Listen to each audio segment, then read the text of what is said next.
Bom dia, irmãos, que a paz de Cristo esteja no coração de cada um. Eu sou a irmã Fátima e hoje nós vamos estudar a aula de número 9, que fala da conduta do crente no mundo. Vamos orar, irmãos?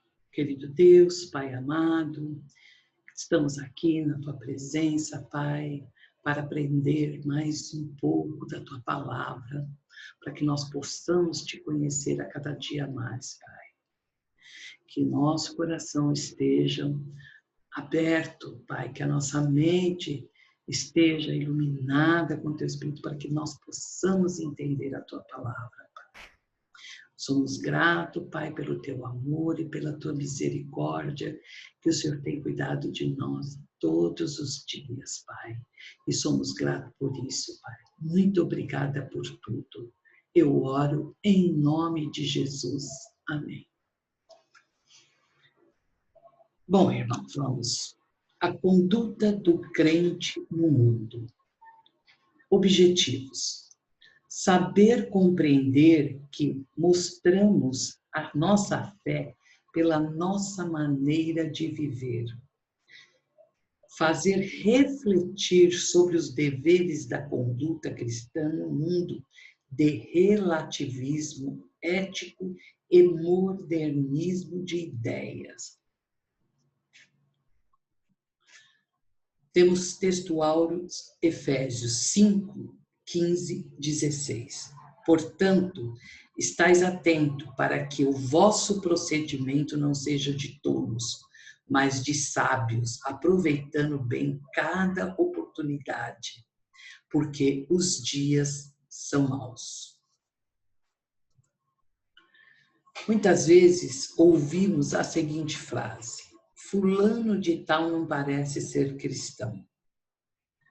Quais as razões pelas quais ouvimos tal frase? Precisamos ter cuidado com o nosso comportamento diante do mundo, pois é na conduta do dia a dia que mostramos quem realmente nós somos. A conduta do crente no mundo tem como inspiração o caráter e a natureza de Deus. Efésios 5, 1, 2. Versículo 1 e versículo 2. Diz assim: portanto, sejam imitadores de Deus, como filhos amados, e vivam em amor, como também Cristo nos amou e se entregou por nós como oferta e sacrifício de aroma agradável a Deus. Irmãos, o que significa a palavra imitar? A palavra imitar é você inspirar-se em alguém que você admira, que te atrai, né? A pessoa, uma forma dela, o comportamento dela que você acha admirável e você quer imitar, o corte de cabelo, como ela se veste, né? Isso é o que significa imitar. Então, você se inspira nessa pessoa, tá? Porque você admira a forma dela agir, a forma dela se vestir, né? As pessoas usam frequentemente a expressão tal pai, tal filho, para se referir à semelhança entre ambos. Os filhos pequenos imitam seus pais, assim devemos imitar a Deus. Como podemos imitar a Deus? Para imitar a Deus, é preciso conhecer as Escrituras, porque Deus se revela a nós através da sua palavra. Deus se revela a nós, irmãos, para fazer-se conhecido. Ele deseja que nós saibamos mais a respeito de sua pessoa, de seu caráter, de sua vontade para nossas vidas. Lá em Jeremias 9:24, ele diz assim, que a glória do homem consiste em conhecer a Deus. Quem deve ser nossa inspiração para imitar a Deus? Jesus. Jesus é o modelo certo a quem devemos seguir, pois ele é a revelação plena do Pai. Em João 10:30, Jesus diz: eu e o Pai somos um. Deus quer para a nossa vida que nós tornamos semelhante a Cristo em perdão, em amor, em compaixão. À medida que o Espírito Santo de Deus trabalha em nós, nós tornamos mais semelhante a Jesus. Conseguiremos imitar a Deus se caminharmos com Jesus. Ele é o exemplo e ele é o modelo certo a quem devemos seguir. Quando Jesus diz, eu e o Pai somos um, Jesus e Pai são iguais em unidade de propósito, quanto à essência e à divindade. Jesus está afirmando claramente sua igualdade com o Pai. Paulo fala que devemos imitar a Deus no amor. Andar em amor todos os dias é fazer do amor a principal regra da nossa vida. Andar em amor é um modo de viver no qual Deus tem prazer completo para nós. Assim, olha, em 1 João 4,16 diz assim: assim conhecemos o amor que Deus tem por nós e confiamos nesse amor. Deus é amor. Todo aquele que permanece no amor permanece em Deus e Deus nele. Foi o amor de Deus que originou o plano de salvação para nós. Foi este amor. Ele deu seu Filho, Jesus, como sacrifício para nos resgatar do poder do pecado. Deus é a fonte do amor. Tudo que ele faz vem do seu amor. Esse amor que recebemos deve ser compartilhado com os outros. Deus colocou o amor dele em nosso coração, certo? E que nós precisamos fazer, né?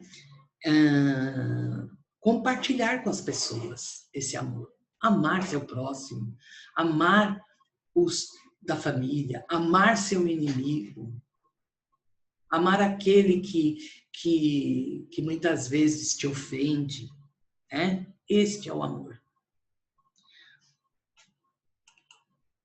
Mas Deus demonstra o seu amor por nós. Olha aí, Cristo morreu em nosso favor quando ainda éramos pecadores. Olha que amor, né? Deus deu seu Filho, o amor de Deus, olha que amor, ele deu seu Filho e Cristo Jesus morreu por nós. Olha que amor também, né? Que obediência também, né? Porque esse plano já estava lá no início, né?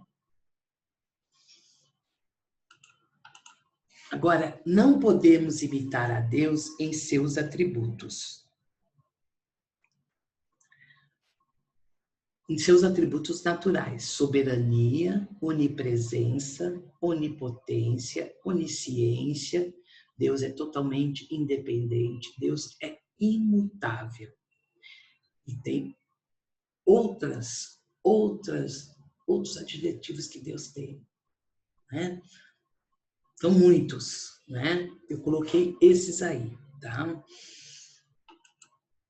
Mas podemos imitar a Deus em seus atributos morais, que são os atributos comunicáveis de Deus: justiça, amor, verdade e bondade. Deus é justo. Deus é justo, Deus é o juiz que não comete erros. Deus espera que nós também pratiquemos a justiça, que nós sejamos justos em nossas decisões. Salmo 11:7 fala: pois o Senhor é justo e ama a justiça, os retos verão sua face.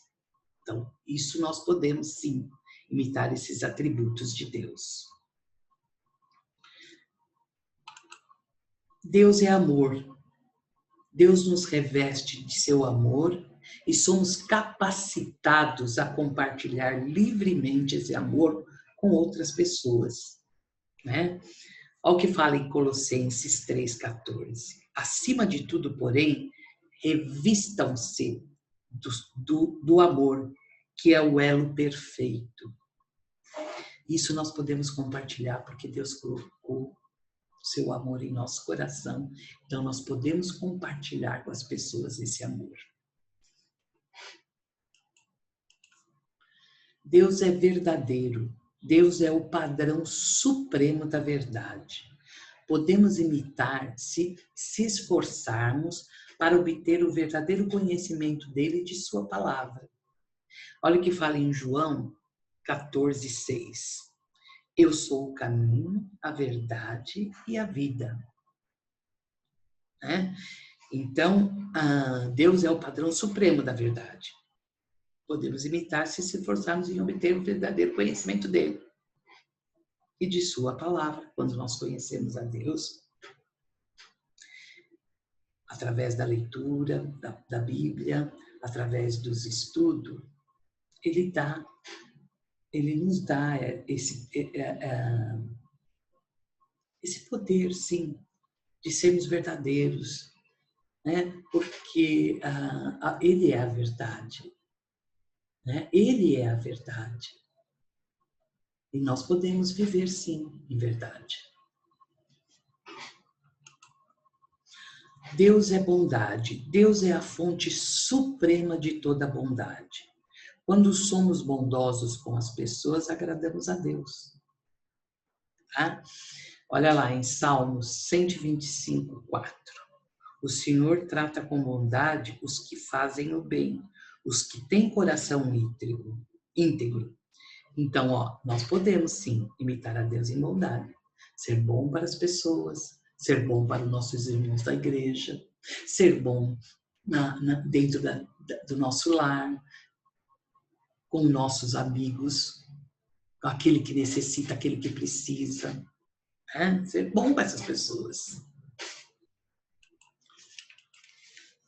A conduta do crente no mundo precisa ser firme e bem consciente da realidade do pecado.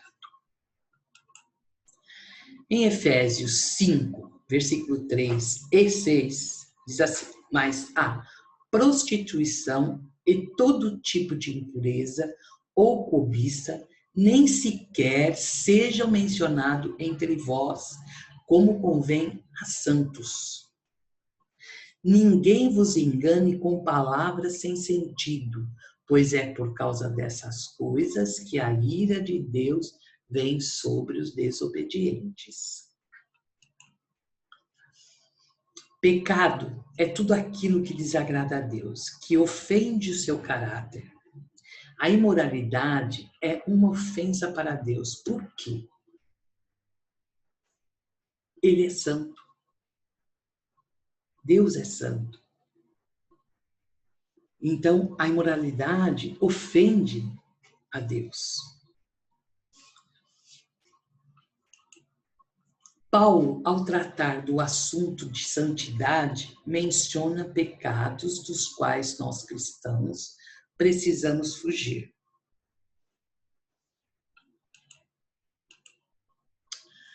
Precisamos fugir da imoralidade sexual. Este pecado não pode estar presente na vida do cristão. Em 1 Tessalonicenses 4:3 diz assim: a vontade de Deus é que vocês sejam santificados, obtenham-se da imoralidade sexual. Devemos nos afastar da imoralidade sexual porque nosso corpo foi criado por Deus. Fomos unidos a Cristo e somos habitados pelo Espírito Santo. Então, a imoralidade não convém aos santos. B. Precisamos fugir de conversas tolas, palavras vãs, fúteis, palavras obscenas não devem fazer parte do nosso vocabulário. Em Efésios 4:29 diz assim: não saia da vossa boca nenhuma palavra torpe, mas só a que for boa para promover a edificação, para que dê graça aos que ouvem. Precisamos ter muito cuidado com a forma que nós falamos, pois a maneira errada de falar não trará dano só para quem ouve, mas nos atinge também. Nós, cristãos, não podemos falar palavras obscenas, olha, não podemos contar piadas imorais, porque somos novas criaturas em Cristo. Já nos despojamos daquela velha vida em que vivíamos. Hoje somos nova criatura em Cristo Jesus, né? O mundo acha natural o que Deus condena. Portanto, nossa conduta está sempre firme para jamais ser influenciado pelo mundo. Nós não temos que ser influenciados pelo mundo, mas nós que temos que influenciar o mundo, né? Então, essas coisas não pode estar na vida do crente. Paulo trata ainda da manifestação da ira de Deus sobre os filhos da desobediência. Lá em Romanos 1:18 diz assim: porque do céu se manifesta a ira de Deus sobre toda impiedade e injustiça dos homens, que detêm a verdade em injustiça. Filhos da desobediência são aqueles que conhecem a lei de Deus, que conhecem a palavra do Senhor e por vontade própria desobedecem. Sobre esses, com certeza virá a ira de Deus. Irmão, existem pessoas que dizem que alguns pecados são comuns, normais, mas para Deus pecado é pecado. Não existe pecadinho nem pecadão. Para Deus existe pecado.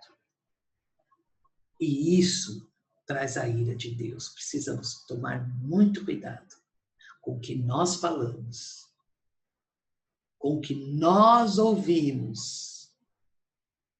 Não podemos nos deixar levar por certas coisas. Em discussão, os conceitos de pecado que a sociedade apresenta nos dias de hoje, a tendência tem sido negá-lo e amenizá-lo. O que é a tendência tem sido negá-lo? Não, isso não é pecado. Isso não é não. Nós podemos. E amenizá-lo, achá-lo que não, isso aí é um pecadinho, uma coisinha simples, não é pecado. Para alguns, o pecado é resultado de algo ditado por impulsos íntimos e circunstanciais, excluindo assim a responsabilidade da escolha. Nós, cristãos, temos sim escolha, saber o que é certo e o que é errado, porque nós temos o Espírito Santo que nos dá discernimento para saber o que é certo e o que é errado. Agora, para o mundo, para a sociedade aí fora, não. Outros focam o prazer, sentir-se bem não importa o custo e os meios. Se está me dando prazer, o importante para mim é isso. Vamos embora, vamos aí fazer o que nós queremos. O crente não pode fazer isso. Isso é a sociedade aí fora é que fala isso. A teoria da evolução. O que a Bíblia chama de pecado, a evolução trata como sendo herança da vida primitiva, vida animalesca. Olha, teoria da evolução, que a Bíblia chama de pecado. A evolução trata com sendo herança da vida primitiva, a vida animalesca. Eu sou criatura de Deus. Eu fui formada por Deus. Eu não vim do macaco. E é pecado, né? Porque eles acreditam, né, na evolução primitiva, né? Que é aquela primitiva lá que eles acham que, né, o cientista, que nós viemos do macaco. Eu não, né? E nós não viemos. O crente sabe que nós somos criaturas de Deus. A conduta do crente no mundo precisa ser refletida e proclamada com excelência familiar. Efésios 5, 22, 25 e 6, 1, 4. Em Efésios 5, 22, Paulo fala que nós, mulheres, devemos nos sujeitar aos nossos maridos, assim como nós sujeitamos ao Senhor. O que Paulo quer dizer aí? Paulo quer dizer assim, olha, quando ele fala no versículo 22, ele quer dizer sujeitar por amor é ajudar em amor o marido a tomar decisões, estar lado a lado nas dificuldades, na hora de resolver os problemas, a mulher tem que estar junto, o marido e a mulher tem que estar unidos, e ela ajudando a manter a ordem do lar, né? Quando ele fala assim, sujeitar, não é ser escrava do marido, ela é ajudadora. Em Efésios 5, 25, Paulo fala que o marido deve amar sua esposa, assim como Cristo amou a igreja e entregou-se por ela. O amor do marido pela mulher deve ser protetor e provedor. Eles devem amar suas esposas como Cristo amou a igreja, pois este é um modelo que Deus deseja para os maridos seguirem. Ele é o que cuida, certo? O marido é o que cuida, né? E a esposa está ali para ajudá-lo. Ela não tem que ser, como muitos falam aí, que ela tem que ser submissa ao marido. A submissão aí é amor, né? Ela fazer por amor, como ela faz nós fazemos para Cristo. Nós fazemos para Cristo em amor. E é da mesma forma que nós temos que fazer para os nossos maridos. Em Efésios 6:1, Paulo diz que os filhos devem obedecer seus pais no Senhor, pois isso é justo. Olha o que fala em Provérbios 8. Ouça, meu filho, a instrução de seu pai e não despreze o ensino da sua mãe. Os filhos devem obedecer os pais, sim, mas também amar, respeitar e cuidar. Não abandonar na velhice, né? Que muitos a gente ouve por aí, né? Em Efésios 6:4, Paulo diz para os pais não irritarem seus filhos. Antes, criem-nos segundo a instrução e o conselho de Deus, do Senhor. Provérbio 31:26 fala com sabedoria. O que nós temos que falar, pais, não devemos irritar nossos filhos. Nós também temos que ter sabedoria na hora de falar com eles. Então, fala com sabedoria e ensina com amor. Como o amor está em tudo. O amor está em tudo. Sem amor, nada tem valor. Nós temos que entender que a instituição mais sagrada aqui na Terra é a família. E ela precisa estar baseada no amor, nos princípios bíblicos.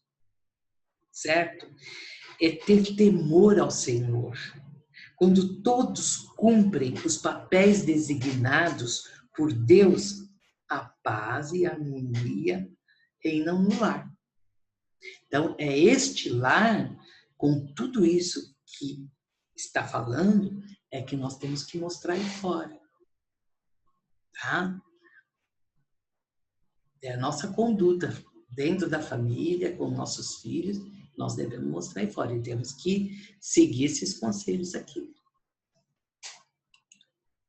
Qual o papel que exerço na minha família? Como este papel está sendo exercido por mim? Uma escala de 1 a 10, qual seria a minha nota na execução deste papel? Isso é para mim e para cada um de vocês aí, irmão, que estão ouvindo.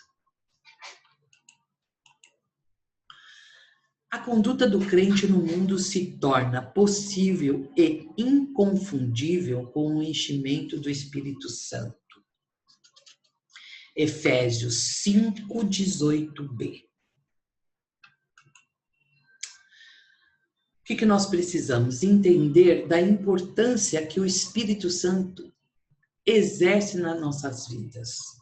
O apóstolo Paulo fala em Efésios 1, 13 e 14 que fomos selados com o Espírito.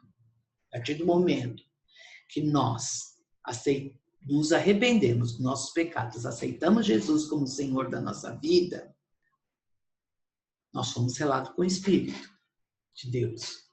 Lá em Efésios 4:30 diz que nós não devemos entristecer o Espírito de Deus.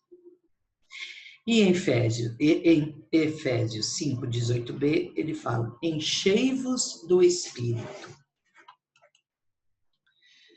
Paulo fala do início do versículo para não nos embriagar com vinho. Por quê?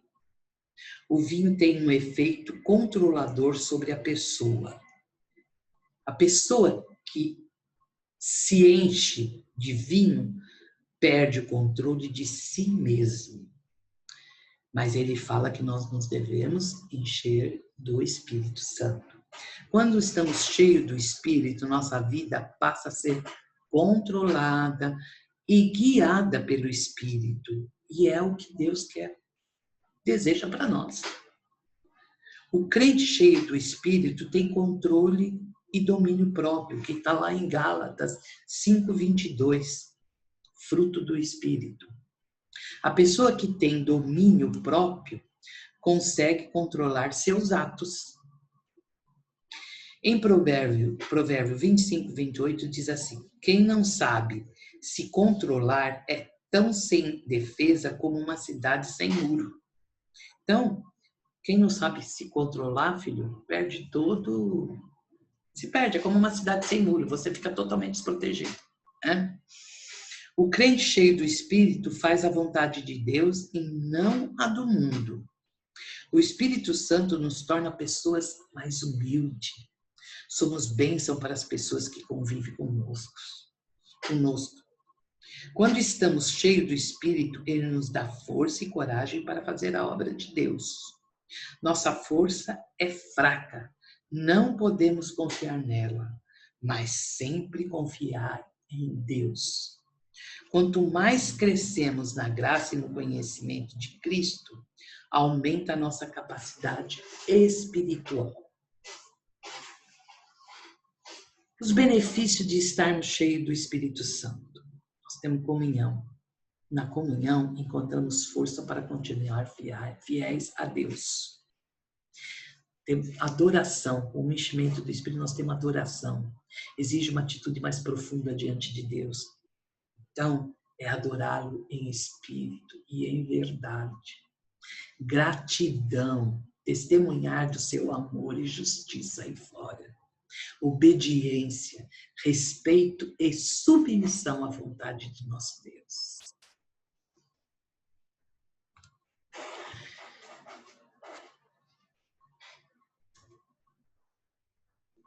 Somente uma vida de enchimento do Espírito nos habilita e qualifica para vivermos com os valores do reino. Você concorda ou você discorda?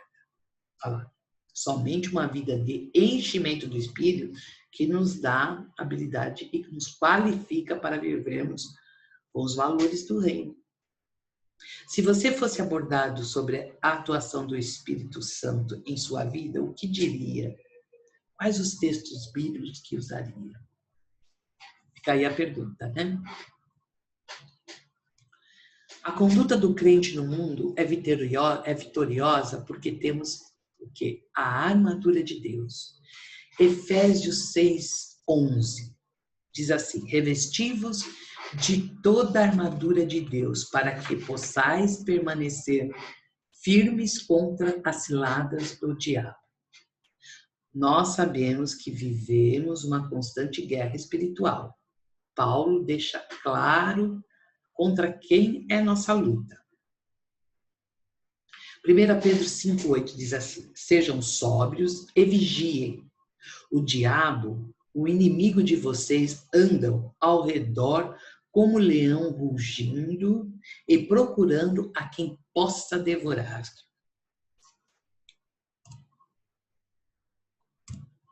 A quem possa devorar.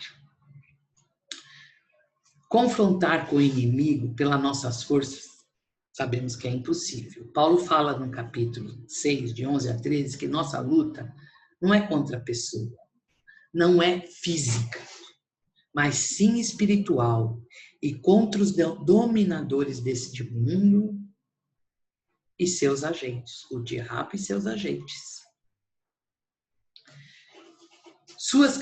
Quais são as características desse inimigo? Eles são invisíveis, malignos, astutos, inimigos presentes e oportunistas.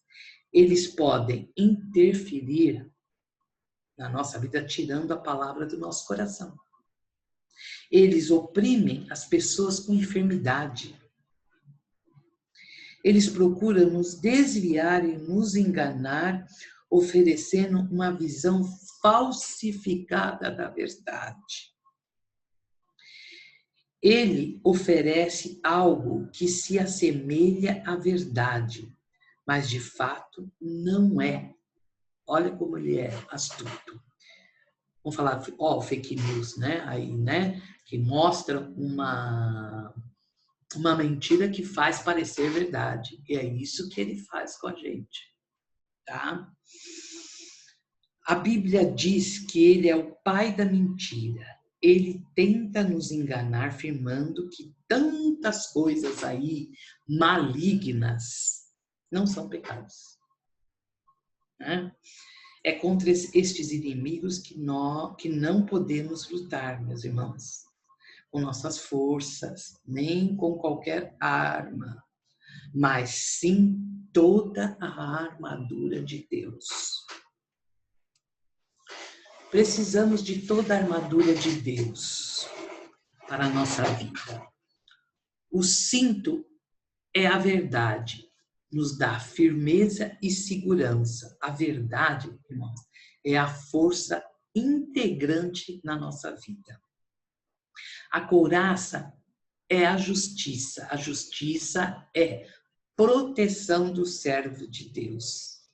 Sem a justiça de Cristo e santidade pessoal, não há defesa contra a acusação de Satanás. Seus calçados são a preparação do evangelho da paz. Somos mensageiros da paz de Cristo. Se quisermos, nós, irmãos, se quisermos ficar firme e de pé na luta, na batalha, precisamos estar calçados com o evangelho, que nos dá paz com Deus e com o próximo. O escudo é a fé. Somos protegidos pela fé. Com fé podemos apagar todo do nosso coração e mente todos os dardos lançados pelo inimigo. Fé, a fé, precisamos estar sempre firmes na fé. Capacete é a salvação, proteção à cabeça e à mente. O que ele está querendo dizer? Fala de uma mente controlada por Deus. Quando a nossa mente é controlada por Deus, né?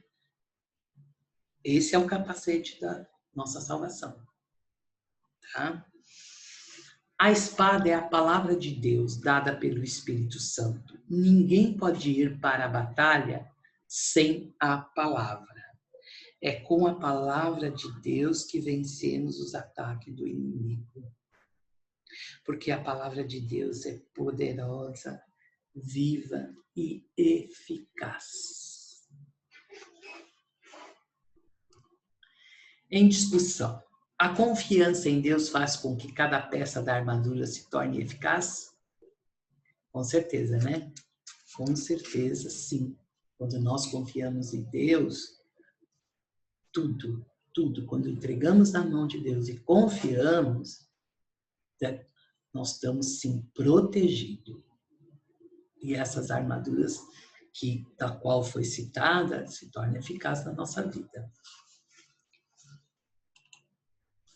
Atividade do suplemento. Desafios a serem alcançados. Estudo. 9, né? Que foi a lição 9. A conduta do crente no mundo. Assunto. Mostrar a nossa fé pela nossa maneira de viver. Né? O que você deve mudar ou acrescentar ao seu estilo de vida para que fique de acordo com as instruções dadas em Efésios 5 e 6.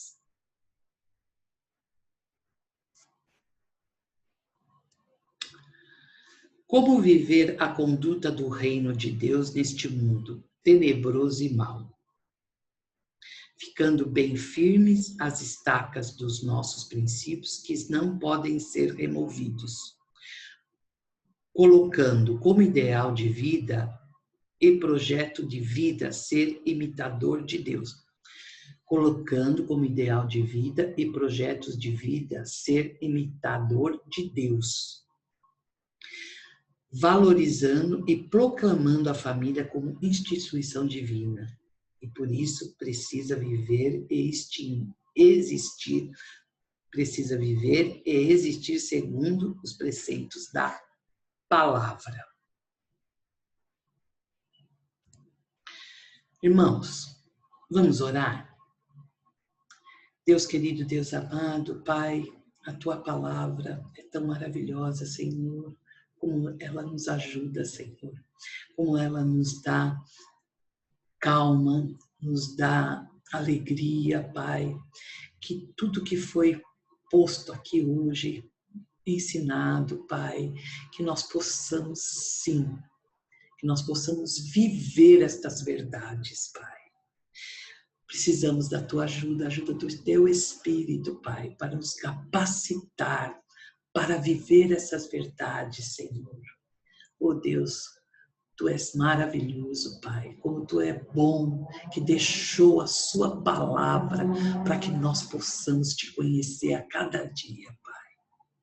E que nós possamos imitar Jesus Cristo, viver os caminhos de Cristo, andar nos caminhos de Cristo, Pai. Nos ajuda, Pai. Nos ajuda, nos dê força e nos dê sabedoria para isso, Pai. Muito obrigada, Pai. Muito obrigada por tudo que tem feito nas nossas vidas, Pai. E por tudo que ainda o Senhor há de fazer, Pai. Muito obrigada. Eu oro em nome de Jesus. Amém. Irmãos, até a próxima aula, se Deus quiser. Tenha um domingo abençoado.